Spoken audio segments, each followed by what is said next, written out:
On a tous déjà ressenti ça, hein, ce tiraillement à l'intérieur, ces contradictions qui nous divisent. Aujourd'hui, on va explorer une idée qui est assez fascinante. Et si la solution à tout ça n'était pas juste psychologique, mais énergétique? On va voir comment un travail sur soi pourrait unifier notre être, mais à un niveau beaucoup, beaucoup plus profond qu'on l'imagine. C'est vraiment la question qui est au cœur de tout. On pense souvent que nos conflits, nos angoisses, c'est des problèmes purement psychologiques, pas vrai? Mais les textes qu'on explore aujourd'hui, eh bien, ils proposent une lecture complètement différente. Une solution qui se trouverait au niveau de notre propre énergie.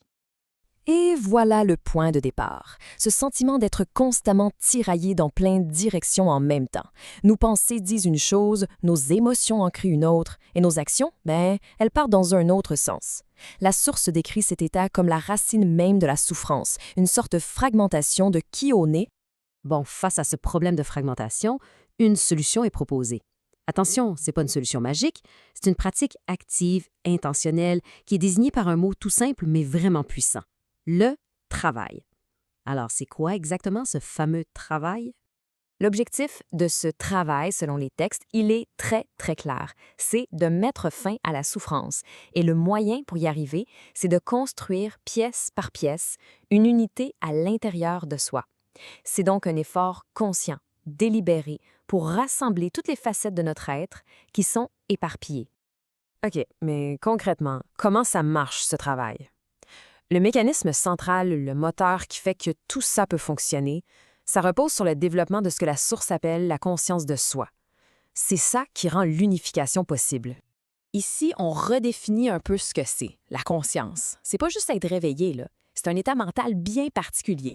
C'est comme avoir un point d'observation stable à partir duquel on peut regarder nos contradictions sans se faire emporter par le tourbillon. Et à partir de là, on peut commencer à poser des gestes qui nous unifient, qui nous ramènent vers le centre. Et cette citation, elle illustre ça parfaitement. Ce n'est pas juste une idée abstraite dans les nuages, c'est quelque chose qui se ressent, qui se forme pour de vrai à l'intérieur. C'est l'émergence d'un noyau stable, un vrai centre de gravité personnelle autour duquel toute notre vie peut enfin commencer à s'organiser. Mais attention, cette transformation-là, elle ne reste pas juste dans la tête. Elle a un impact beaucoup plus profond au niveau de ce que la source appelle notre champ énergétique. C'est ici qu'on passe de la psychologie à la substance même de notre être. Finalement, la progression est assez logique quand on y pense. On commence par reconnaître nos contradictions. Ensuite, on s'engage dans le travail pour développer cette fameuse conscience de soi. Et le résultat final, ce n'est pas juste psychologique, c'est la création d'un champ énergétique unifié. C'est vraiment le point crucial. La conscience de soi, elle agit comme un principe organisateur. Sans elle, notre énergie est diffuse, un peu chaotique. Mais avec elle, cette même énergie devient dirigée, intentionnelle. Autrement dit, notre état interne façonne directement notre réalité énergétique à l'extérieur. Cette comparaison, elle est vraiment parlante. La source parle d'un double énergétique qu'on aurait tous. Sans conscience supérieure, ce double, c'est juste un ramassé d'énergie sans centre, qui se dissipe à la mort. Mais avec la conscience, il devient une structure unifiée, organisée avec son propre centre de gravité, stable. La différence est fondamentale.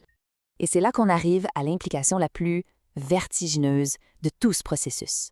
On a parlé de bien-être, d'unité, d'énergie, mais le but ultime de tout ça, ça va bien au-delà de notre petite vie de tous les jours. Bien sûr, se sentir mieux ici et maintenant, c'est un bénéfice incroyable. C'est une étape essentielle. Mais la source est très claire là-dessus. Ce n'est qu'une partie du portrait. Il y a une possibilité, une perspective qui transcende complètement notre existence actuelle.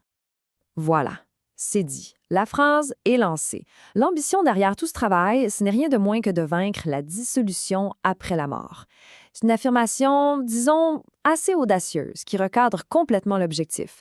On passe du développement personnel à une quête de permanence.